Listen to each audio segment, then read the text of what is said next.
제2형 당뇨병 환자의 약 70%가 수면 장애를 겪고 있다는 사실을 알고 계십니까? 더 심각한 것은 형편없는 수면의 질과 아침 공복 혈당 상승 사이에 밀접한 연관이 있다는 사실을 아는 분이 거의 없다는 점입니다. 여러분이 잠든 사이 몸속에서는 매일 밤 똑같은 메커니즘이 조용히 작동하고 있습니다. 도대체 아침 혈당은 떨어지지 않는 걸까요? 반갑습니다. 저는 딜런 미첼 박사입니다. 지난 20년 동안 45세 이상의 성인들이 자연스럽게 제2형 당뇨병을 극복하도록 도왔습니다. 오늘 저는 여러분이 현명한 선택을 할 수 있도록 과학적인 근거를 공유하려 합니다. 그리고 다음 주가 아니라 바로 오늘 밤 자기 전 딱 한 가지 작은 습관만 바꿔도 내일 아침 공복 혈당 수치가 달라질 수 있는 방법을 알려드리겠습니다. 극단적인 다이어트나 탈진할 정도의 운동은 필요 없습니다. 이것은 여러분의 몸이 진정으로 필요로 하는 것입니다. 저는 새벽 3시에서 5시 사이, 여러분이 모르는 사이에 가니 혈류로 포도당을 쏟아내는 과정에 대해 정확히 말씀드릴 것입니다. 또한 제 환자 중 한 명이 자기 전 작은 습관 하나를 고친 것만으로 수년 만에 처음으로 숙면을 취하게 된 이유도 설명해 드리겠습니다. 아침마다 치솟는 혈당 수치의 진짜 원인을 알게 되면 그동안 교과서대로 해왔던 모든 노력이 왜 효과가 없었는지 이해하게 될 것입니다. 여러분은 하루 종일 혈당을 조절하기 위해 애쓰셨습니다. 탄수화물을 줄이고 제때 약을 먹고 건강한 음식을 선택하려 노력했죠. 하지만 아침이 되어 수치를 확인하면 여전히 110, 120, 때로는 그보다 더 높게 나옵니다. 밤새 아무것도 안 먹었는데 왜 이러지? 라며 자책하게 됩니다. 정말 말이 안 되는 상황이죠. 의사의 지시를 따르고 단식도 하고 건강하게 먹는데도 혈당은 요지부동입니다. 문제는 바로 여기에 있습니다. 아무도 이 부분을 명확히 설명해주지 않습니다. 핵심은 낮에 무엇을 하느냐가 아니라 자는 동안 무슨 일이 일어나느냐입니다. 여러분의 잘못이 아닙니다. 여러분이 알고 있는 지식이 정확하지 않았을 뿐입니다. 우리 몸은 식사 사이에 에너지 고갈을 막기 위해 낮 동안 간에 포도당을 저장합니다. 하지만 새벽 3시에서 5시 사이가 되면 상황이 급변합니다. 대부분 잠들어 있어 몸을 관찰할 수 없는 이 시간대가 바로 공복 혈당이 결정되는 결정적인 순간입니다. 여러분이 깨어날 준비를 할 때 우리 몸의 천연 알람 시계인 코르티솔 수치가 상승합니다. 이에 반응하여 가는 혈류로 포도당을 방출합니다. 의학계에서는 이를 새벽 현상, 단퍼나먼한 이라고 부릅니다. 문제는 인슐린 저항성이 있는 경우, 즉 대부분의 전당뇨 및 제2형 당뇨 환자들의 경우 세포가 이 포도당을 효율적으로 흡수하지 못한다는 점입니다.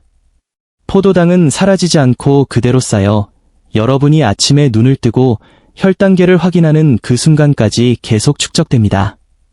아침에 110, 120 같은 숫자를 보고 한숨을 쉬게 되는 이유는 단순히 아무것도 안 먹어서 해결될 문제가 아닙니다. 아침 혈당을 급격히 올리는 원인에는 정반대되는 두 가지 문제가 있으며 각각 다른 해결책이 필요합니다. 첫 번째 문제는 취침 시 혈당이 이미 너무 높은 경우입니다. 쌀, 면, 빵 같은 전분 위주의 저녁 식사를 했다면 혈당은 몇 시간 동안 높은 상태를 유지합니다. 이를 처리하기 위해 코르티솔 수치도 높게 유지되죠. 그 결과는 무엇일까요? 깊게 잠들지 못하고 뒤척이거나 자다 깨다를 반복하게 됩니다. 진정한 휴식을 취하지 못하는 것이죠. 두 번째 문제는 정반대로 밤사이 혈당이 너무 낮게 떨어지는 경우입니다. 저녁을 건너뛰었거나 너무 늦게 운동했거나 약물 복용 타이밍이 맞지 않았을 때 발생합니다. 혈당이 너무 떨어지면 몸은 즉각적인 생존 모드로 전환하여 아드레날린과 코르티솔을 분비합니다. 이는 여러분을 깨우려는 게 아니라 혈당을 다시 끌어올려 몸을 보호하려는 방어 기제입니다. 하지만 당뇨 환자의 경우 이 과정에서 혈당이 필요 이상으로 반동하여 오히려 잠들기 전보다 더 높은 상태로 기상하게 됩니다. 많은 분이 아침에 오트밀과 블루베리를 먹었는데도 어지럽고 혈당이 안 잡혀요 라고 호소합니다. 하지만 아침 식사는 이미 밤사이 벌어진 일을 되돌릴 수 없습니다. 간은 이미 포도당을 쏟아냈고 코르티솔은 치솟았으니까요. 진짜 문제는 아침 식사가 아니라 잠들기 전에 무엇을 먹느냐 혹은 먹지 않느냐에 달려 있습니다. 제 환자 중 한 분은 수년 만에 처음으로 밤새 한 번도 깨지 않고 잤습니다. 라는 짧은 메시지를 보내왔습니다. 그는 2단계에 도달하기 전까지 여러분과 똑같은 실수를 반복했습니다. 이제 이 상황을 바꿀 수 있는 구체적인 방법을 말씀드리겠습니다. 복잡한 다이어트나 생활습관의 전면적인 개조는 필요 없습니다. 핵심은 올바른 타이밍입니다. 저는 이 시스템을 밤새 안정화 프로토콜이라고 부릅니다. 복잡해 보이지만 사실 3가지 부분으로 구성됩니다. 수면 전 신체 안정화, 간과 코르티솔에 보내는 신호, 그리고 수면 중 보호입니다. 첫 번째는 저녁 식사입니다. 이것이 모든 접근법의 기초입니다. 저녁 식사에서 탄수화물보다 단백질을 강조하십시오. 탄수화물을 드시고 싶다면 더 이른 시간에 드세요. 이렇게 하면 몸에 모든 게 괜찮다. 한밤중에 혈당을 올릴 필요가 없다는 신호를 보내게 됩니다. 두 번째는 더 중요하지만 많이 간과되는 부분입니다. 저녁 식사 후 10에서 15분 뒤 딱 10분만 걸으십시오. 격렬한 운동이 아닙니다. 거실을 천천히 걷는 것만으로도 충분합니다. 이는 간에게 에너지를 쓰고 있으니 추가 포도당은 필요 없다는 신호를 보냅니다. 하지만 아직 끝나지 않았습니다. 가장 중요한 요소인 오버나이트 버퍼가 남아 있습니다. 이는 한밤중 혈당 급강하를 막아주는 결정적인 역할을 합니다. 혈당이 자는 동안 너무 떨어지면 코르티솔이 급증하고 간은 다시 구조 모드로 돌입하여 아침 공복 혈당을 높입니다. 저녁을 굶었는데 오히려 혈당이 더 높아요 라고 말하는 이유가 바로 여기에 있습니다. 하지만 소량의 건강한 지방과 가벼운 단백질을 섭취하면 몸은 밤새 안정적인 상태를 유지할 수 있습니다. 혈당 스파이크도 급격한 추락도 없습니다. 중요한 것은 타이밍입니다. 이 간식은 잠들기 직전이 아니라 잠들기 한두 시간 전에 드셔야 합니다. 먹자마자 바로 누우면 소화가 느려지고 역류성 식도염 위험이 커지며 수면이 방해받기 때문입니다. 조금 일찍 드시면 소화는 적절한 리듬을 타고 혈당은 밤새 자연스럽게 안정되기 시작합니다. 우리 몸은 생각보다 이 변화에 빨리 적응합니다. 그렇다면 무엇을 먹어야 할까요? 원칙은 식사가 아닌 간식이어야 한다는 점입니다. 손바닥 안에 들어오는 견과류 한 줌, 키위 2개 정도면 충분합니다. 커뮤니티에서 검증된 4가지 효과적인 조합을 알려드리겠습니다. 아몬드 열알 플러스 키위 1개, 가장 기본적인 조합입니다. 많은 분이 이 조합으로 이틀 만에 수면의 질이 개선되었다고 보고했습니다. 호두 반쪽 6개 플러스 베리류 한 줌, 낮에 활동량이 많았다면 이 조합이 좋습니다. 호두의 건강한 지방과 베리의 가벼운 탄수화물이 균형을 맞춥니다. 아몬드 버터 2스푼 플러스 샐러리 스틱, 씹는 행위가 주는 이완 효과가 필요한 분들에게 추천합니다. 신경계가 진정되어 수면 모드로 더 빨리 전환됩니다.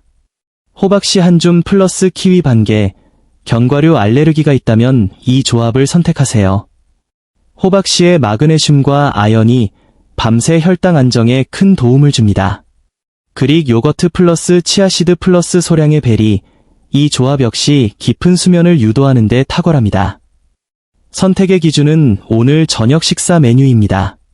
저녁에 밥이나 빵을 드셨다면 지방과 단백질 위주, 아몬드 등을 선택하고 단백질 위주의 식사를 하셨다면 약간의 탄수화물, 키위, 베리, 이 포함된 간식을 선택하십시오.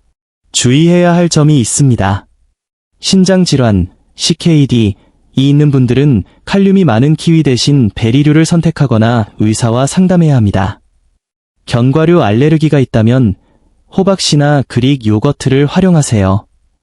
특히 인슐린이나 당뇨 약물을 복용 중이라면 더욱 주의 깊게 관찰해야 합니다.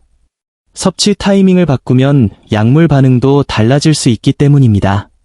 수치를 기록하고 의사와 상의하며 점진적으로 조절하십시오. 오늘 밤 바로 실행할 수 있는 계획을 정리해드립니다. 오늘 저녁 메뉴를 확인하고 그에 맞는 간식 조합을 하나만 선택하세요. 평소 취침 시간보다 한두 시간 전으로 알람을 맞추고 간식을 드세요. 10시 취침 시 8에서 9시 사이 섭취, 내일 아침 기상 직후 아무것도 먹지 않은 상태에서 공복 혈당을 측정하고 기록하세요. 첫날부터 완벽한 결과를 기대하지 마십시오. 목표는 몸이 이 새로운 리듬에 적응하도록 하는 것입니다. 제 환자처럼 하룻밤 만에 효과를 볼 수도 있지만 며칠에 걸쳐 서서히 안정될 수도 있습니다. 요약하자면 아침 공복 혈당 수치는 단순히 아침 식사의 결과가 아닙니다. 그것은 밤새 여러분의 간, 코르티솔, 그리고 수면의 질이 만들어낸 결과물입니다.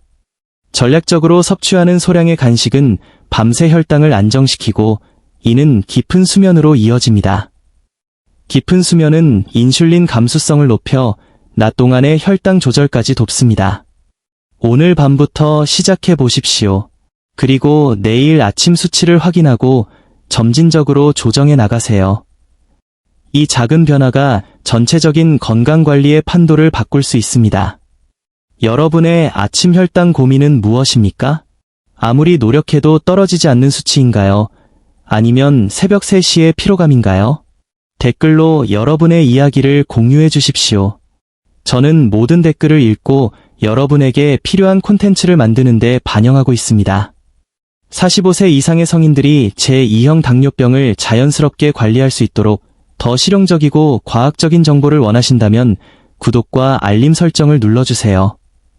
저는 딜런 미첼 박사였습니다. 감사합니다.